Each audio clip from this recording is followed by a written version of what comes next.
Bien, bonjour. Je vous propose de nous retrouver pour finir le dernier chapitre sur le thème numéro 2 du programme d'histoire. Et ce dernier chapitre va porter sur la France et la construction de l'Italie et de l'Allemagne.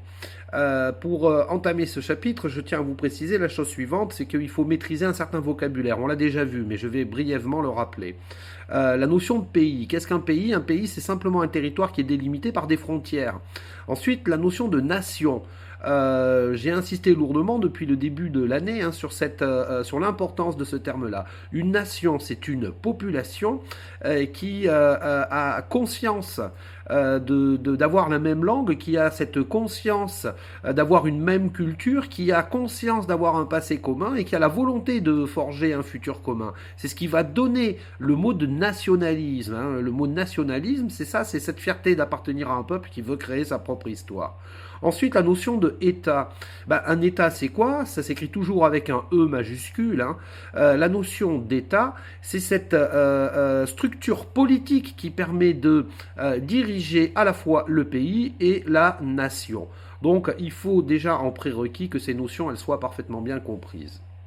Alors, pour introduire ce chapitre, je vais partir bah oui, moi j'aime bien regarder dans le rétroviseur, hein, vous le savez. Je vais partir de ça, le congrès de Vienne en 1814-1815, très rapidement. Hein. Napoléon vient d'être défait à la bataille de Waterloo, les idées révolutionnaires s'étant répandues à travers toute l'Europe. On avait assisté à des mouvements nationalistes à travers toute l'Europe, et en 1815, le congrès de Vienne rétablit une Europe des princes. Hein. On voit bien sur cette carte hein, les rois, les empereurs qui sont en train de se partager l'empire napoléonien, le pouvoir étant accordé aux princes et au détriment de la population. Alors maintenant, je vais recentrer sur les deux pays qui nous intéressent, hein, c'est-à-dire l'Italie et l'Allemagne.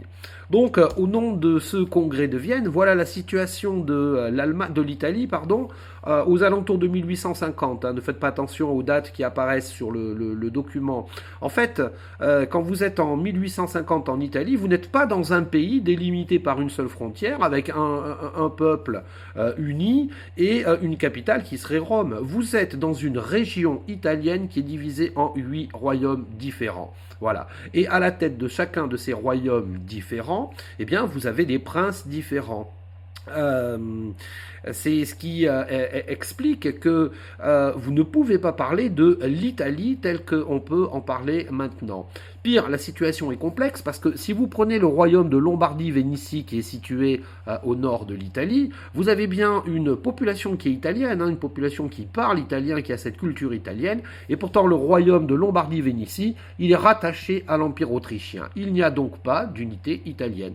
Vous avez un royaume de Sardaigne, vous avez les États pontificaux qui sont dirigés par le pape, vous avez cet immense royaume des deux Siciles, il n'y a pas véritablement d'unité. La situation en Allemagne est à peu près similaire. Vous avez effectivement une nation allemande, hein, c'est-à-dire ils parlent allemand, ils ont des noms germaniques, ils ont cette culture allemande, mais par contre ils ne sont absolument pas unis au sein d'un seul territoire. Vous avez 39 royaumes différents aux alentours de 1850-1858 dans cette région que l'on peut appeler l'Allemagne. Et de ces 39 États, vous en avez un qui est beaucoup plus puissant que les autres, c'est le fameux royaume de Prusse. Et c'est autour du royaume de Prusse que va apparaître la naissance d'un seul pays que l'on va pouvoir appeler l'Allemagne. En gros, en 1871, voilà la carte que nous obtenons. Hein, on voit une carte qui se rapproche à peu près de l'Europe que vous pouvez connaître maintenant. On voit la France, on voit l'Espagne, on voit le Portugal, on voit la Belgique et on voit les Pays-Bas. Et puis, vous voyez que l'Allemagne apparaît de façon unitaire et l'Italie également. Voilà, ça c'est la situation en 1871. Vous avez bel et bien deux États qui viennent de naître en Europe. Donc, en problématique, on pourrait se poser la question suivante, mais quel a été le rôle de la France finalement? Que vient faire la France dans cette construction de l'Italie? Eh bien, en guise de problématique, je peux vous proposer ça. Comment la France, d'une façon directe et indirecte, a permis de donner naissance à deux nouveaux États en Europe entre 1850 et 1871. Et vous verrez que le rôle de Napoléon III a été crucial, d'une façon directe, dans un premier temps pour l'Italie, et d'une façon indirecte, dans un deuxième temps pour l'Allemagne. C'est ce que nous allons voir dès à présent.